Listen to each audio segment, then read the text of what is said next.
Aujourd'hui, on va voir ensemble comment on peut investir au Paraguay 100% à distance sans être obligé de venir directement sur place. Ouais. Déjà, est-ce que c'est possible? Oui, c'est possible. Ah bon, on ne ferait pas la vidéo sinon.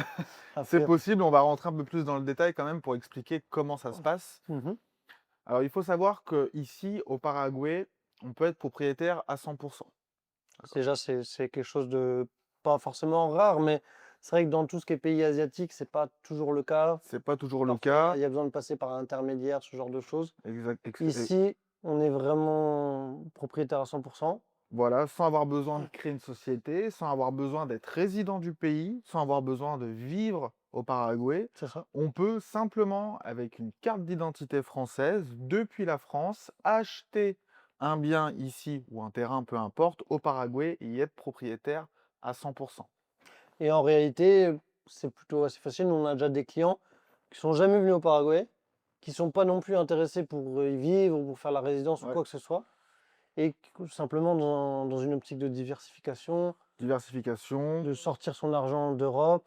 exactement. Voilà, ils trouvaient qu'il y avait quand même des belles opportunités ici, hein, parce qu'il y a quand même pas mal de choses intéressantes. Et oui, ce qui peut être intéressant pour justement des francophones depuis leur pays, acheter de l'immobilier au Paraguay sans même y venir, premièrement, sortir leur argent de leur pays, C'est ça, éviter d'avoir du cash qui dort sur un compte en banque qui rapporte que dalle, profiter du marché en croissance du Paraguay, du boom immobilier, clairement. Tu parce- diversifies un peu ton risque aussi. diversifier son risque. Aujourd'hui, acheter sur plan au Paraguay, ça permet d'avoir un bien qui se valorise 2 3 ans après à plus de 20 30%.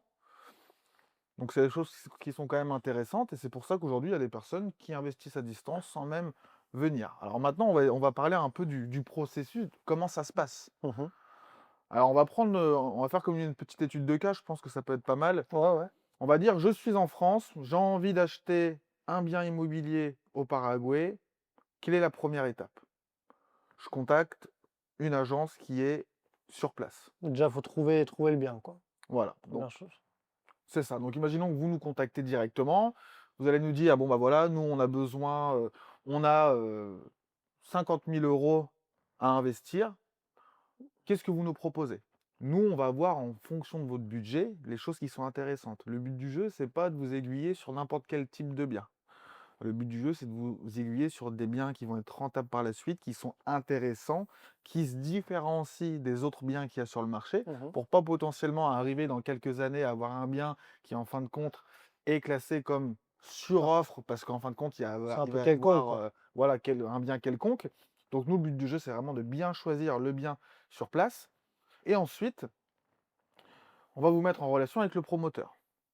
Donc nous, on est les intermédiaires. À aucun moment vous avez besoin de parler espagnol ou quoi que ce soit. On s'occupe de tout. On est entre vous et le promoteur. Généralement, comment ça se passe? On identifie un studio, imaginons, qui rentre dans votre budget. On vous dit, regardez, on a ce studio-là qui est dans le quartier Las Lomas, avec piscine, salle de sport, tout qui va bien. La livraison prévue pour décembre 2027.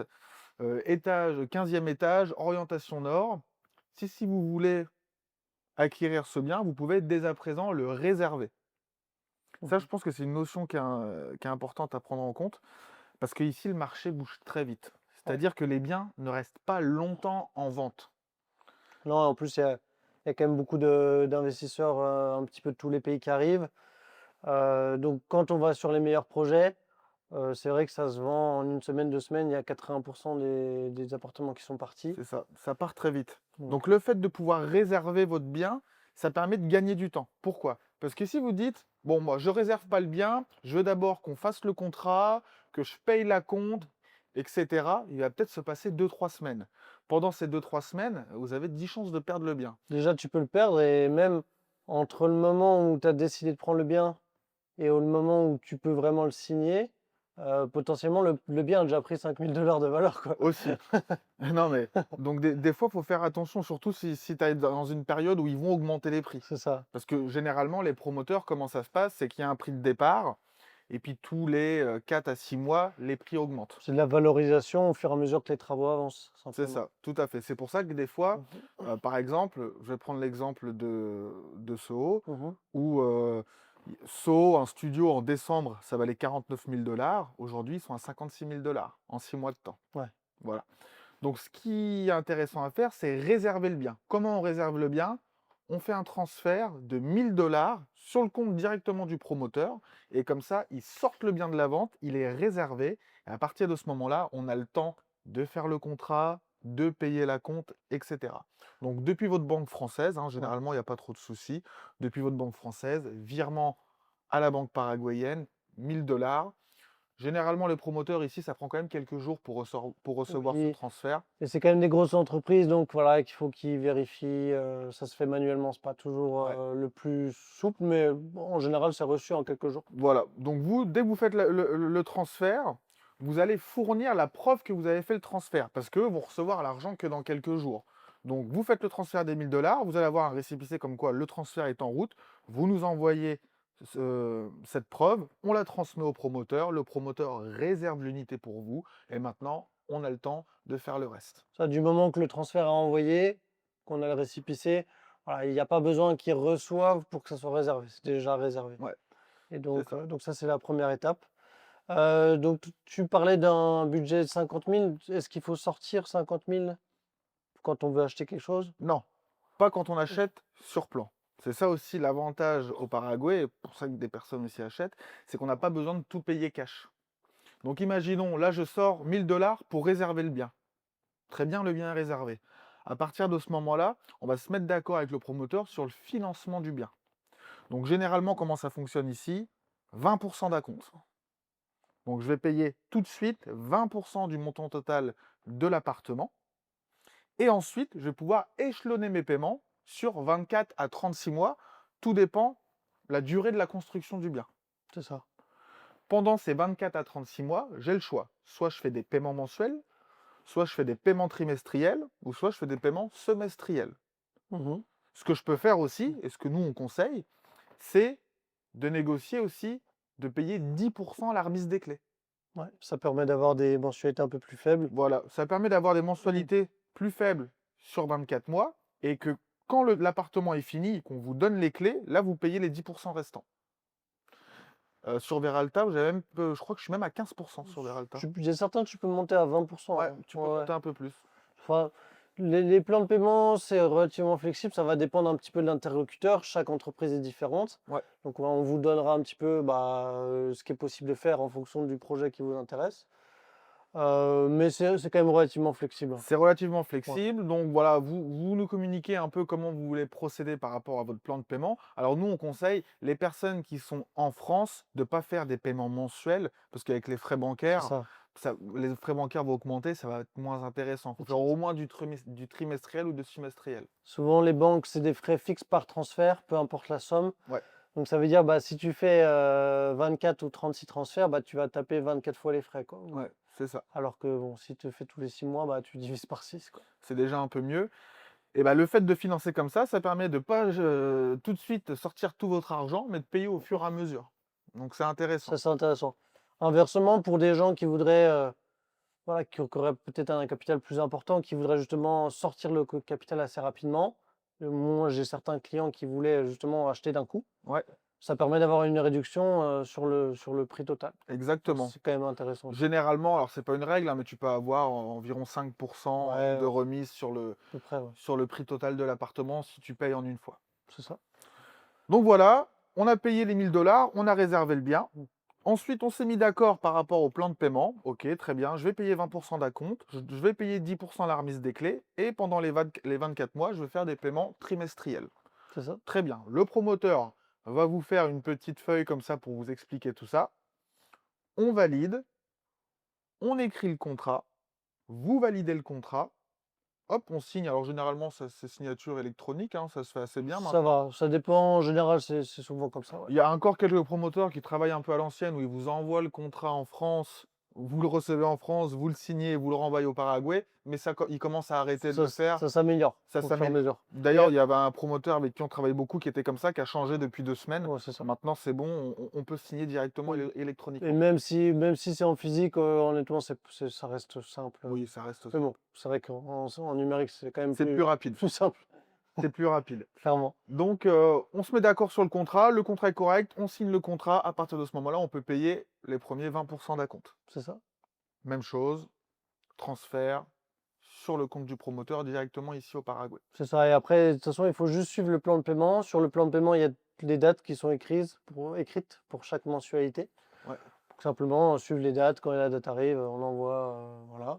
c'est ça. Si jamais il y a un problème, ça va, les promoteurs sont compréhensifs, sont flexibles. Du moment qu'on ouvre une discussion avec eux, Oui, qu'on les prévient, il n'y a pas de problème. Ils vont pas vous mettre une amende pour retard, non, etc. ils sont flexibles. Ah. Bah, moi, je peux donner une petite anecdote perso avec Veralta, justement. Mhm, J'ai loupé une mensualité. mhm. Parce qu'en fait, il m'avait compté mes mensualités en fin de mois, et moi, je croyais que c'était en début de mois. Et je sais pas ce que j'ai fait, je suis passé à côté d'une mensualité, mais pendant 5 mois, hein.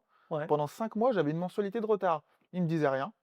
Et puis à Ouais. un moment donné, je leur ai dit: «Ah, mais j'ai une mensualité de retard». Ils m'ont dit: «Oui, oui, mais vous inquiétez pas, c'est pas grave». Donc je l'ai payé quand même pour être à jour, mais ils En étaient, général, ils mettent un peu de temps à s'en rendre compte. ouais, ils s'en étaient peut-être pas rendus compte.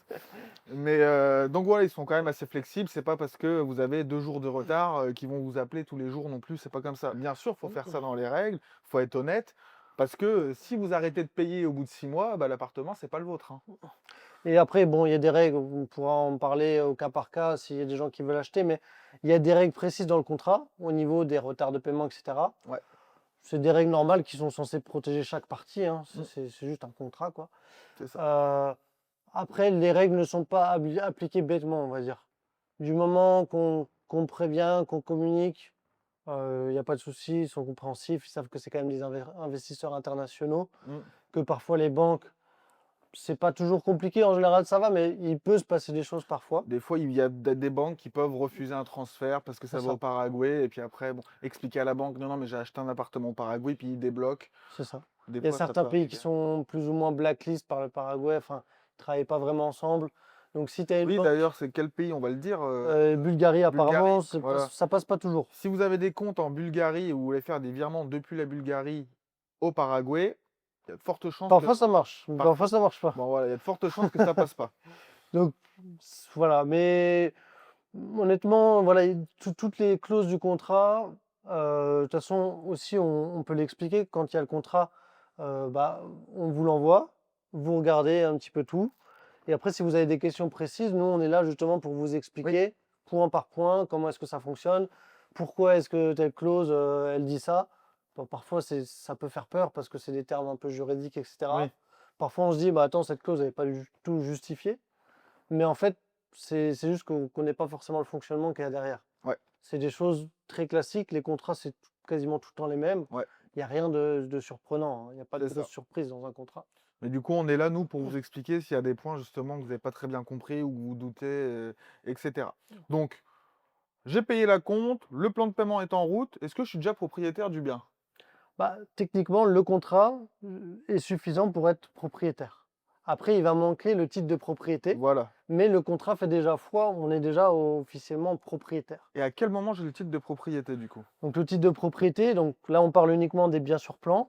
Ça va être une fois que le bâtiment va être terminé, il y a à peu près des frais administratifs pour émettre le titre de propriété auprès de la municipalité. Alors ça, c'est pas vous qui vous en occupez, hein, c'est le promoteur. À peu près 1 an d'attente Ok, pour que le titre soit émis.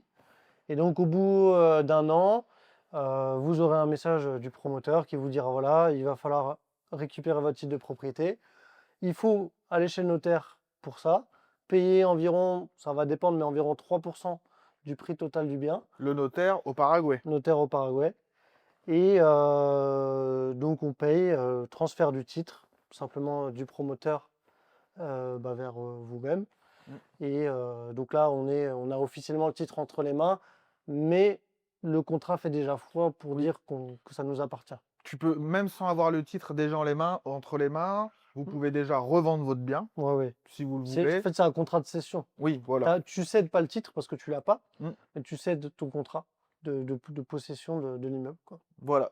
Donc, très bien, je suis encore en France, je suis toujours pas venu au Paraguay. J'ai vu l'avancement de mon immeuble. Alors, il y a beaucoup de promoteurs, ce qu'ils font, c'est que tous les mois, ils vous font un update, une mise au point sur ce qui a été fait sur le building. Comme ça, vous voyez l'avancement. Ils font Ouais. même des vidéos sur YouTube, Parfois, il y a etc. des chaînes YouTube qui Ouais. suivent les Donc, avancements des travaux. Ça, c'est super intéressant.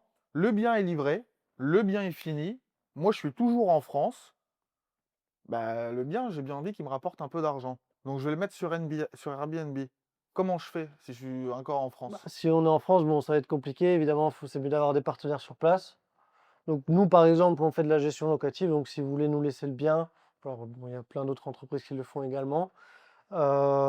Simplement, c'est géré de A à Z. Nous, le but, c'est que la personne n'ait rien à faire. On sait que c'est beaucoup des investisseurs qui viennent ici.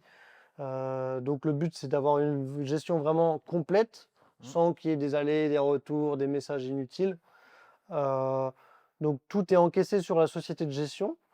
Les taxes paraguayennes sont payées, tout est pris en compte, l'électricité, l'eau, etc. Et ensuite, donc à la fin du mois, on arrive sur un récapitulatif de combien a rapporté sur Airbnb, combien ont été toutes les charges déduites, et ensuite combien il vous reste. Et ça, après, c'est directement. Ouais, Ok. Donc, du coup, la personne, depuis la France, elle n'a rien besoin de faire. Ici, une société de gestion, que ce soit nous ou quelqu'un d'autre, ils prennent tout en charge, ils vont prendre les photos, ils vont mettre les photos sur Airbnb, ils vont faire l'annonce, c'est ça. etc., le nettoyage, etc. Tout est pris en compte. Tout est pris en compte. Nous, ce qu'on fait aussi, c'est des petits updates à chaque fois. C'est-à-dire qu'on prend des photos de l'appartement, qu'on vous envoie, des vidéos, qu'on vous montre que l'appartement est bien tenu, qu'il n'y ait pas C'est eu de ça. soucis, etc. Parce que les gens, quand même, veulent, même si c'est à distance, ils veulent quand même avoir une vision de ce qu'ils possèdent dans un autre pays. Et donc là, ce qu'on parle, c'est vraiment la gestion immobilière. Donc c'est vraiment mettre en location le bien sur Airbnb ou même sur d'autres plateformes, parce qu'il Mm. n'y a pas que Airbnb. Euh, nous, notre approche, c'est vraiment d'aller chercher un bien de qualité pour plusieurs raisons. Déjà, on va dépenser un petit peu plus au niveau de la mise en place, etc. Mais ça va apporter plus de rentabilité sur le long terme. C'est très vite amorti. Deuxièmement, le marché paraguayen, il n'y a pas énormément de concurrence en termes de biens de qualité, de standing, avec une belle décoration, etc. Donc faire un petit peu plus d'efforts que la moyenne, c'est facilement sortir du lot. Sur une vision long terme également, si on a beaucoup de biens qui arrivent sur le marché, ce sera les biens les plus stylés qui s'en sortiront le mieux. Donc voilà, c'est vraiment un point positif. Et on peut s'occuper de l'aménagement, mais évidemment, ça c'est une prestation à part. Voilà, c'est ce que je voulais venir là-dessus. C'est que, bon, quand on nous livre l'appartement, il est nu. Il n'y a pas C'est les ça. meubles dedans. Donc après, la personne est libre de mettre ce qu'il veut dedans. Nous, on déconseille d'aller au moins cher. Ouais. C'est pour ça que c'est mieux, entre guillemets, de passer par un professionnel qui va vraiment faire une belle décoration, qui va tout optimiser. C'est son métier, il fait ça tous les jours. Nous, on travaille avec des partenaires qui font ça. Comme ça, vous aurez un meilleur rendement sur le long terme. Bah oui, puis comme ça, au moins, on a une annonce sur Airbnb de une qui se démarque et de deux qui va avoir des bons avis. Parce que y a rien de pire de prendre Airbnb, d'arriver dedans et d'avoir un sofa qui est horrible, Horrible. cheap, qui est pour 2 semaines, t'as même pas envie de t'asseoir dedans. Ah, La c'est note, vous avez pas, la personne ne va pas mettre 5 étoiles, quoi. C'est ça. Et en fait, c'est plein de petits détails à connaître pour optimiser son Airbnb. Moi, honnêtement, j'en ai fait beaucoup, donc j'ai une expérience client. Mm, J'ai aussi une expérience en tant que le loueur. mm. Euh, c'est des détails qu'on ne sait pas forcément quand on va le faire soi-même pour la première fois. Et c'est des petites optimisations. Par exemple, le fait d'avoir un canapé convertible, ça va permettre de pouvoir louer à 4 personnes plutôt qu'à 2. Mm. Et potentiellement, ton listing il va correspondre à plus de monde, donc il va être loué plus facilement. Ouais. C'est plein de petits détails comme ça. euh, Quelque chose de bien aménagé, avec suffisamment d'ustensiles, etc., etc. Ok, très bien. Donc, du coup, la personne, bon, moi, je suis en France, j'ai acheté un appartement. On l'a mis sur Airbnb ou la location long terme, peu importe, les C'est deux possible aussi, fonctionnent. ouais. Les deux fonctionnent. Depuis la France, je peux voilà, bénéficier du coup du rendement sans aucun souci. C'est ça, exactement. Ok, très bien. Donc on va dire, peut-être une petite question, à partir du moment où je veux acheter un bien immobilier et j'ai signé le contrat, etc., il se passe à peu près combien de temps? Entre le moment où tu signes et... Entre le moment où je te dis, je veux un Ouais. appartement, un studio, et le moment où j'ai signé le contrat, j'ai signé la compte. Bon, honnêtement, ça va très vite. La réservation, de toute façon, du moment que la personne a choisi, c'est fait quasiment immédiatement. Mm. Ensuite, le contrat, on va avoir quelques données à fournir. Ça, on n'en a pas parlé, mais c'est vraiment des données un petit peu basiques. Nom, prénom, date de naissance, etc. Oui, alors il y a quelque chose aussi qu'on a oublié de mentionner. c'est que si vous faites financer un bien, si vous le payez sur 24-36 mois, on va vous demander votre solvabilité quand même. C'est ça, oui, c'est le Donc, strict minimum. les 6 derniers mois de fiche de paye, ou alors un relevé bancaire des 6 derniers mois où on voit qu'il y a de l'argent qui rentre tous les mois, ce genre de choses. Bon, il n'y a pas besoin de gagner des 1000 et des 100. Dès qu'ils voient Non. qu'il y a de l'argent qui rentre tous les mois, ça veut dire que vous avez une condition et que vous pouvez payer derrière les mensualités. Nous, ça nous est jamais arrivé Non, qu'il y ait quelqu'un qui soit rejeté ou quoi que ce qu'il soit. soit rejeté, non. Il y a aussi des petites demandes d'informations, entre guillemets, d'où provient l'argent. Si par exemple, il y a des gens qui n'ont pas forcément des revenus mensuels, mais qui ont des réserves de capital Mm. d'avant, justement, simplement simplifier d'où ça vient. Ça peut être des fiches de salaire, par exemple, d'il y a 5 ans. La personne a été travaillée il y a 5 ans, maintenant est retraitée. Mm. Bah voilà, il peut dire, bah voilà, c'est les économies que j'ai fait quand j'avais mon travail. Ça peut marcher. Oui, par exemple, on a un client récemment, justement, qui aujourd'hui n'a plus d'activité, hein, qui n'a pas de fiche de paye, qui ne reçoit pas de l'argent tous les mois, mais qui a vendu son entreprise il y a 10 ans. Bon, bah Ça voilà, suffit, quoi. on a fourni le document comme quoi il avait vendu son entreprise pour X euros il y a 10 ans. Bah voilà, ça suffit, on sait qu'il a vendu son entreprise, donc C'est ça. il a des fonds. Et honnêtement, voilà, les promoteurs, ils sont pas très difficiles Non. parce que, en fait, ils ont aucune raison de refuser un contrat parce Mm. que dans tous les cas, même s'il y avait un défaut de paiement, il y a un contrat, les termes sont définis, donc ils sont protégés. Mm. Il y a quand même des choses obligatoires, c'est plus par mesure d'anti-blanchiment d'argent. Oui, comment ça s'appelle l'organisme? C'est le CEPRELAD. Ouais, c'est Donc, Prélade. ici au Paraguay, CEPRELAD, c'est des mesures, dès que tu travailles dans l'immobilier, tu dois donner des informations au gouvernement. Pour éviter le blanchiment d'argent. C'est ça. Donc voilà, c'est plus par principe qu'ils Ouais. vont demander un petit peu d'où viennent les sous. Ouais. Mais en réalité, peu importe combien vous gagnez, du moment que vous avez de quoi payer l'appart, il n'y a pas de problème. C'est ça. Donc en fonction des promoteurs, ça va aller plus ou moins vite, hein, avec des promoteurs avec qui en une semaine tout peut être réglé, avec d'autres ça peut prendre 2-3 semaines. C'est ça. À partir du moment, de toute façon, où vous avez fait la réservation et que c'est du surplan, vous n'êtes pas à 3-4 jours près. Le but du jeu, c'est de prendre le temps de bien faire les choses, de ne pas faire n'importe quoi, de fournir les bons documents, et puis voilà quoi. Et voilà, je tenais aussi à mentionner, notamment avec toutes ces mesures de anti-blanchiment, de ces prélades, parfois c'est quand même de la complexité administrative pour le promoteur. Pas pour vous en tant que client, il y a juste le contrat à signer. Ouais. Mais pour le promoteur, il y a quand même une certaine complexité administrative. Donc, si le contrat traîne un petit peu, une semaine de plus, ça peut arriver. C'est pas, voilà, c'est pas grave. C'est réservé. Ça va rien changer à la finalité. Ouais. Ça ne change rien au plan de paiement. Donc, voilà, faut juste être un petit peu patient parfois. Ok, nickel. Bon bah du coup, toi Petit truc qu'on n'a pas parlé aussi. Est-ce qu'on peut payer en crypto? Oui, on peut payer en crypto, mais attention.